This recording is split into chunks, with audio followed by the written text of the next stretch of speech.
Well, it had to happen sooner or later. The Polybag Collector's Edition Origin Story issue for the P/T fans. Day of Honor is episode 3 of the 4th season. The cliffhanger has been fully resolved regarding the Borg, Seven, and Kes, and now we're into the season proper. But now that Seven is replacing Kes as a member of our main cast, we need to acknowledge that.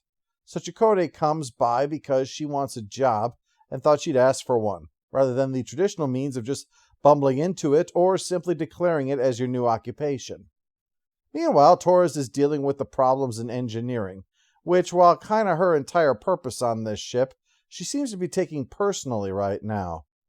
When Tom swings by, she says that today is a bad day. Too bad of a day to deal with the Klingon ritual the two had been preparing. So he slinks off before she bites his head off, and perhaps thanks to a sixth sense since Chakotay arrives. What's that?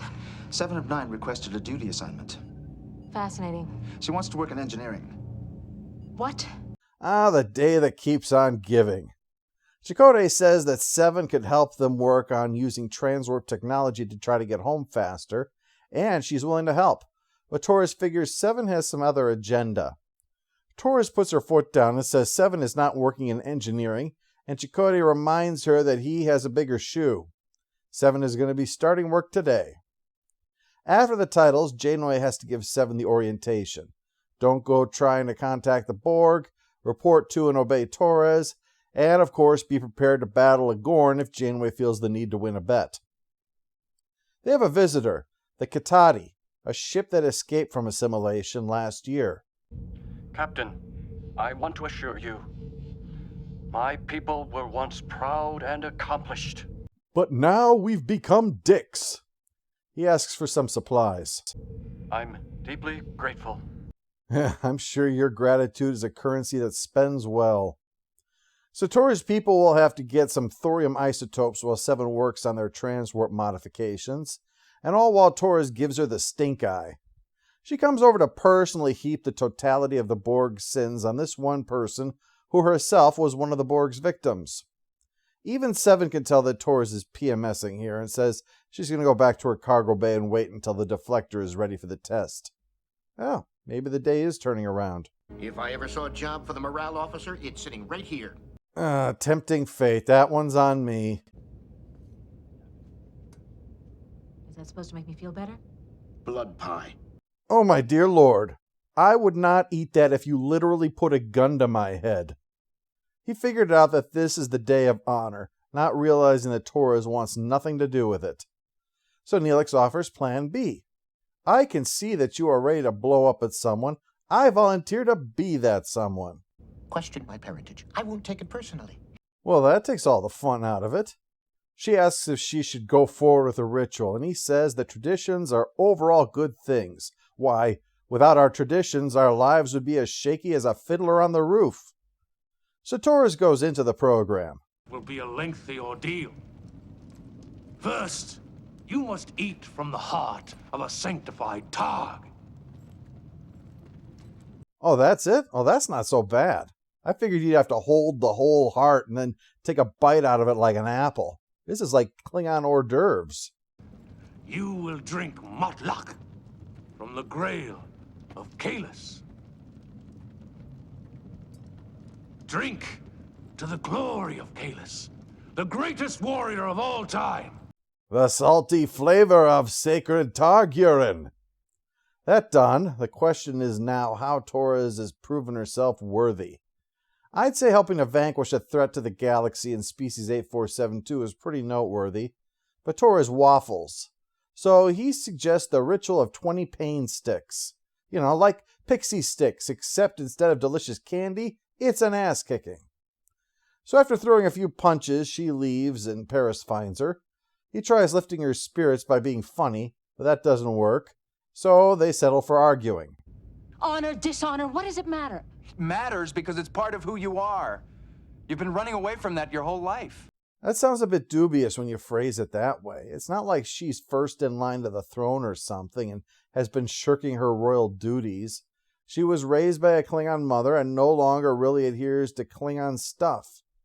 If she was raised Catholic but became an atheist, no one would suggest she's neglecting part of who she is. And throwing race into that just makes it even worse. Between this and Chakotay's stuff and tattoo, Voyager is really giving off a vibe of stick to your berthin'. After the fight is over, we get back to the space hobos. The guy from before is in the magic meeting room laying out his case for how miserable they are.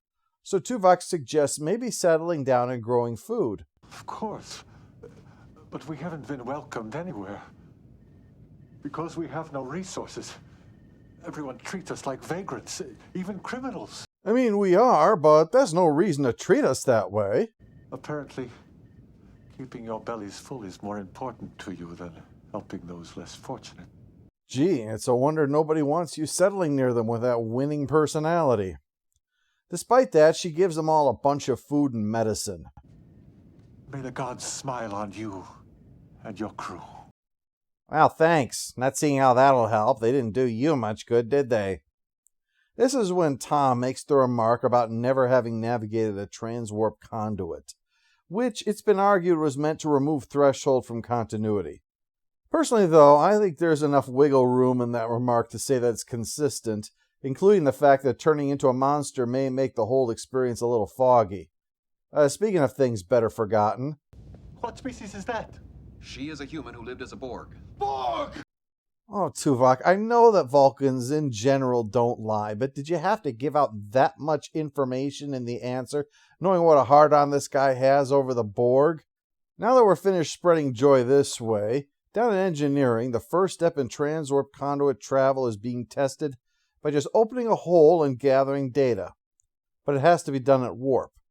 So when things go wrong, they're flying at FTL, which is bad. So bad that everyone but Torres and Paris leave, and even they can't stop it and have to eject the core. That means they're pretty damn far away by the time they come to a stop, and they can't fly back in any reasonable length of time on the grounds that the thing that makes their ship travel faster than light doesn't work no more. Still, at least it didn't blow up, that's something, and it's not the first time we've done this either. We've dropped the warp core like it's a muffler on an old Chevy. We just have to get a coat hanger to put it back on. Paris is going to need to pick it up with a shuttle, but Torres is going to have to go along because it's unstable. Using a tractor beam on it could be very bad otherwise. It does have matter and antimatter inside. That's not the recipe for anyone's favorite martini. On the way, their problems apparently patched up in light of losing their antimatter reactor. Torres muses over whether or not she's bringing the trouble on herself somehow. A sort of self-fulfilling bad day. But then they find the warp core in the possession of the Kitati. That's the warp signature, all right. There's something else out there. A ship. According to sensors, it has the same energy signature as the Kitati ships. Maybe they're guarding it for us. Yeah, and maybe NASA is going to invent a zero-calorie ice cream. They're trying to tractor in the warp core, and will shoot our shuttle if they try to interfere. Only they kind of have to interfere, because that tractor beam has a good chance of blowing up their core. Well, instead, the Kitati send their own tech right back and overload the shuttle, forcing them to suit up and beam away before it blows up, while the Kitati make off with the warp core.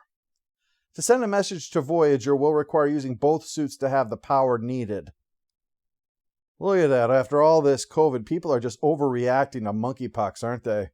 Back on Voyager, Seven pops into the ready room so Janeway can first offer something to drink. Declined. I'm not sure that suit could contain any more fluid ounces. And then mentions the next step with the core. Investigate the accident. That I deliberately sabotaged the ship. You're like the others. You see me as a threat. Yeah, sounds like she kept you around to have someone to blame when Harry has an alibi. She says she believes Seven when she claims innocence. We'll file that away for later. Right now it's P/T time. They would have asked me to leave. I wish I'd known you then.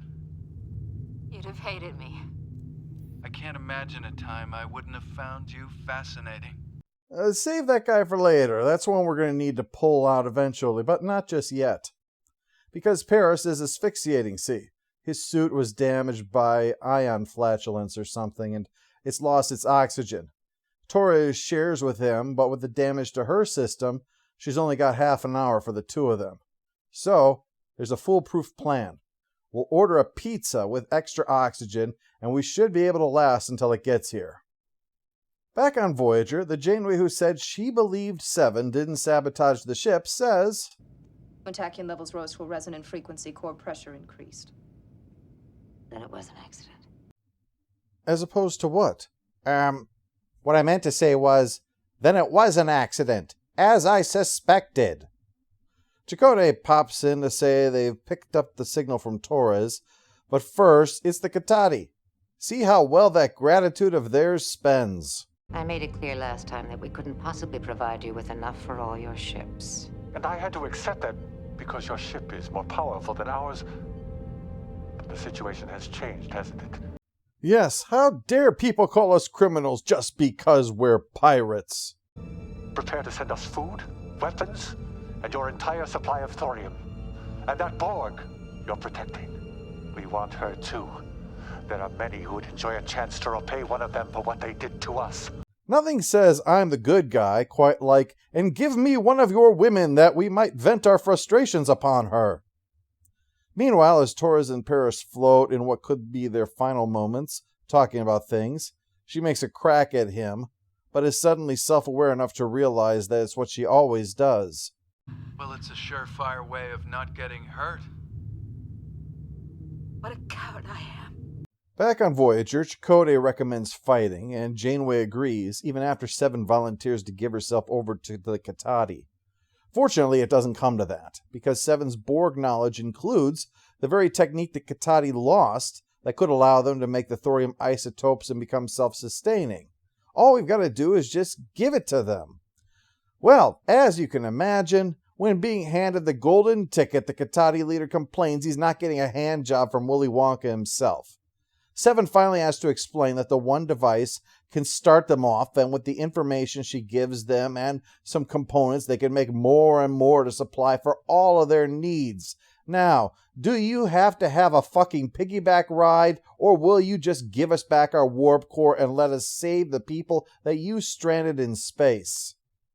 As for Torres and Paris, as they think they're at the end, she admits that for the first time she regrets her lack of honor, and wants to fix that by telling him the truth about her love for him. Tom doesn't say it back because he doesn't need to say it back.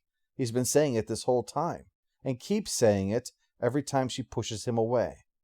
It's no coincidence that in these last moments, right before they're saved, she pulls him to her as close as she possibly can, as if to make up for every word, every insult, every snarl she tried to use to keep him at arm's length.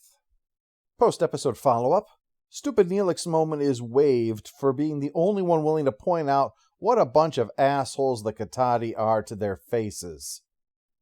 Final score for Day of Honor is 7 out of 10. Things which impress me are the interdependence of all of the plot lines. Nothing is happening in a vacuum here.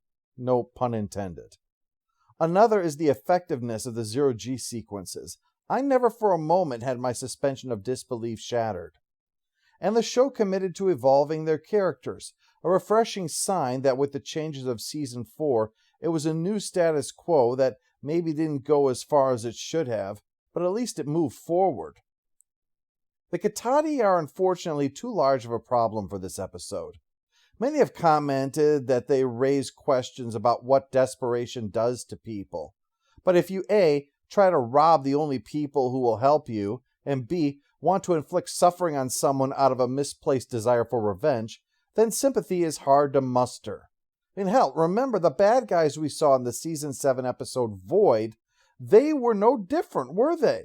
Ambushing others because of desperation. But no one acted like they should be pitied while they were robbing other people. I'm just very annoyed with everybody who feels the need to get on their moral high horse as if standing up to these people was tantamount to finishing the genocide that the Borg started. Look, if I am seriously injured and starving and desperate and come across somebody who is at least willing to help me out a little bit, and then I turn around and try to attack them to take everything else they have left, and in the process, they shoot me for it, I've brought that on myself. One thing about seeing the Katati, though, is that this actually had real potential if they weren't confined to just part of one episode. Think about them for a moment as if they had become pirates. If, because of desperation, because of the loss of their technology, all they had left were their ships, and using the means, much like we saw in Void, in order to take other people's things in order to survive, this desperation that you talk about. That could have been an ongoing plot line for many episodes before this resolution of how they could try to bring civility back to them. There was real potential there, but of course, it ended the way we always expect that to end.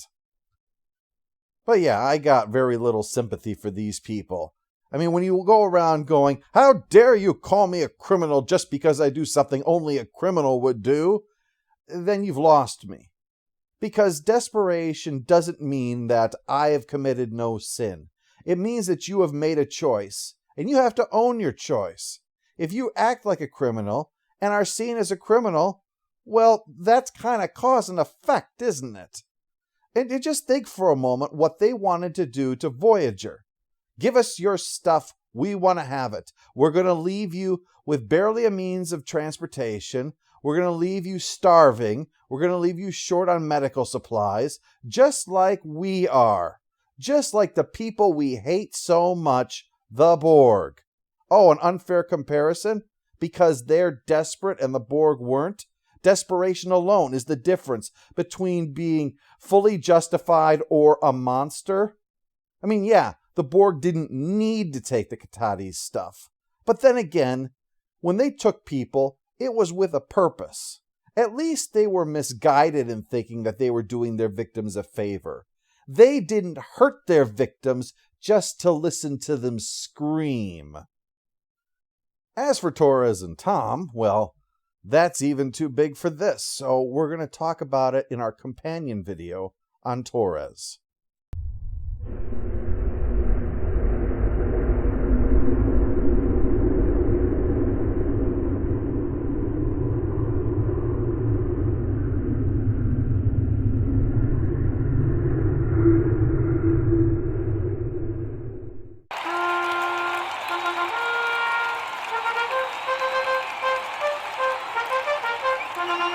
All hail the Overlord! All hail the Overlord!